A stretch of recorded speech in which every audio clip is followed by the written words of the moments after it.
We're in the chapter house at the Anglican Cathedral in Liverpool, which is an amazing building. Just like to wish all the viewers to this channel a belated Happy Christmas. And looking ahead to 2020, wish everybody a prosperous new year. We've got a terrific new year in prospect, especially politically. Obviously, we've got a new government in London, Boris Johnson at the helm, which promises much. But we're going to have to hold their feet to the fire, as it were, and make sure they fulfill their promises. The most important one is to take control of immigration, to strengthen our borders again, to stop all this crazy illegal immigration, especially these boats coming across the channel, send them home. And also, of course, Brexit. Time to make it happen. Time to get our freedom and independence back. What a release that will be. It'll be like the chains have fallen off and we can redefine ourselves as a people and as a nation once again. I mean, it's been 40 plus years hard labour in the EU, and we need to reinvigorate Britain, and we need to rediscover our identity. And that's going to be a process over time. But Britain, the Britain I grew up in the 1960s, before we joined the European Union, was a very patriotic country. A country with a great deal of confidence, self-confidence, and also a country with a great sense of its own history and its own achievements. And we need to get back to that. We need to get back to our confidence again. It's not going to be easy, but the British people are not defeated yet. As they showed in the general election, we are still a patriotic people who believes in democracy and justice, and we want to define our own future and shape our own future. We're a free people. So that's sort of to look forward to as 2020 unfolds. But of course, most importantly, there's a massive election in the United States of America in November. Donald Trump will put himself forward for re-election as president, and it's crucial that he wins that election. We've been fighting this battle against globalism really since Trump began his campaign in 2015. He was exposing what the globalists were doing to our nations. They were taking the power from our capitals, and they were transferring that power to global institutions such as the United Nations, the European Union, the World Bank. We were being disempowered, and this was all part of globalism, this desire to reshape the world, a new world order as it's called. And globalism not only wanted to direct power upwards to these globalist institutions, which were not accountable to the people or to the nations, were not under democratic accountability, but could basically do what they want. These globalist institutions do not take the concerns of ordinary citizens into account. It's almost like they're an aristocratic elite and we're the peasants, and we're just there to do their bidding. And they decided they wanted to reshape the world into a one world, a global world, a one world government in which they would relegate democratic citizens to just membership of this one world government. And it was going to be the nation states, the borders were going to be done away with. And what they were doing away with the borders, like Schengen and the European Union. And they were inviting into the first world hordes of third world immigrants. Millions of them. Of course, in the third world, their nations have evolved in a different way to ours. They don't have welfare states. They don't have a great deal of stability. So they were keen to get to the first world, keen to get to Europe and the United States and Canada, and to plug into our welfare systems, and to use our education services and health services that we were supposedly provided for the nation. It was the National Health Service. You know, it wasn't the International Health Service. It's not for the whole world. And of course, because the National Health Service is free at the point of use, the way it rations its services is through queuing. You have to wait. You have to wait in the National Health Service before you're seen, if you go on an A&E, or before you get your operations. And we were quite willing to wait and to queue up for this free service as long as Mr. Jones or Mrs. Smith or Jenny and her daughters were in front of us in the queue. But what we see now when we go into a hospital is that, or a dentistry or whatever, there's not Mrs. Jones in front of us, it's people from Bangladesh or Yemen or Somalia or Nigeria, and we think, but this is our National Health Service. It's been invaded, like our welfare state has been invaded, and we've been pushed to the back of the queue, and we're not happy with this.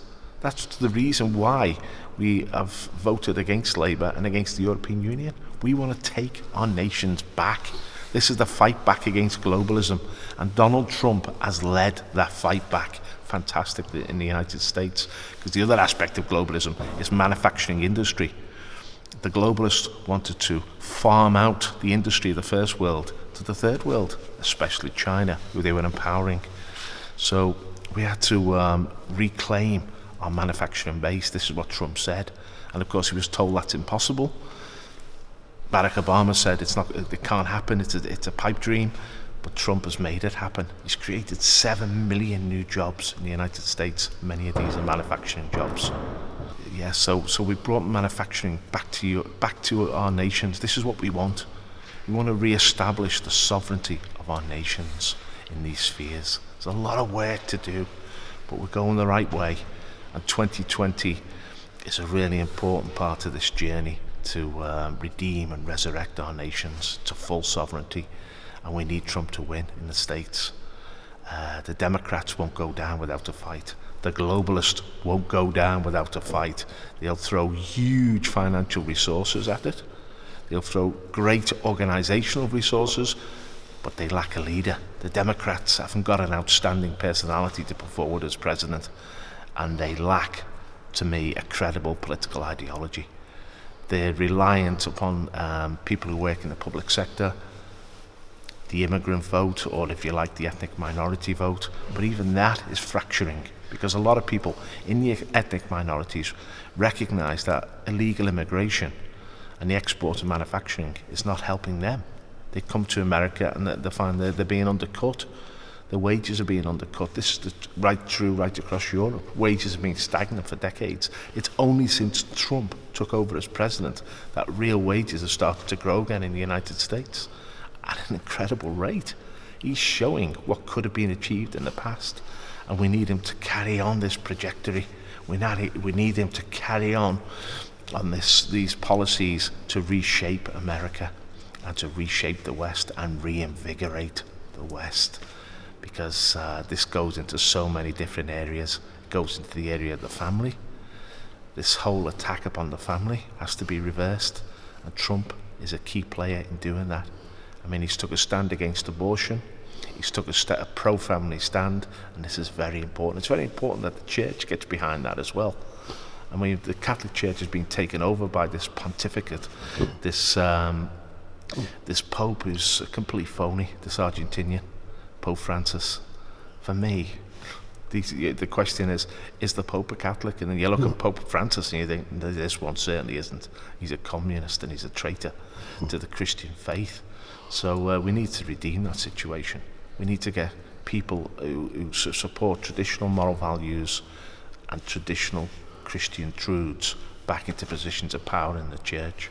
Just as the nations need to be redeemed and reinvigorated, the established churches do so as well. Let faith arise. I mean, you question whether a lot of these priests and cardinals actually believe in the scriptures, because they're now starting to preach the exact opposite. We need a wholesome church which preaches true spirituality and true morality.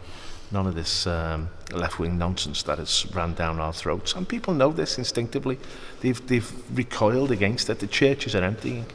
I mean, the Pentecostal church is on fire, the African churches, but they've stood on faith. They're believers. So they're an example to the established churches of the way to go. So there's a lot of work ahead in 2020, but I think we can have a great deal of optimism. And I wish everybody, all the viewers of this channel, I wish them all a healthy 2020. I wish them a prosperous 2020. But we need to be committed, we need to stay involved, look for opportunities to build the nationalist movement in our nation and across the West. There's very important elections in Italy as well. We've got some great figures like Matteo Salvini in Italy and Santiago Abascal in Spain. This is a global movement. Of course, Vladimir Putin remains strong in Russia, and we're coming in 2020 to the moment of truth. This is the time when the wave, as I said, will get right to the top of the beach, and finally we can wash globalism away and start to rebuild our nations on the rock, on solid foundations again. And I'm very optimistic. I'm more optimistic now than I have been for a very long time. The revolution that Trump started in 2015 is rolling on. It's getting stronger and stronger, and the globalists are getting more and more insecure. They're crumbling, and they're going to collapse. And from their ashes, we can rebuild the great countries that we inherited all those years ago. You know, I was born in 1962, and I was proud to be British. And I believe by the time, you know, I reach my retirement, we will be proud to be British again, and we will have redeemed our nation. Thank you.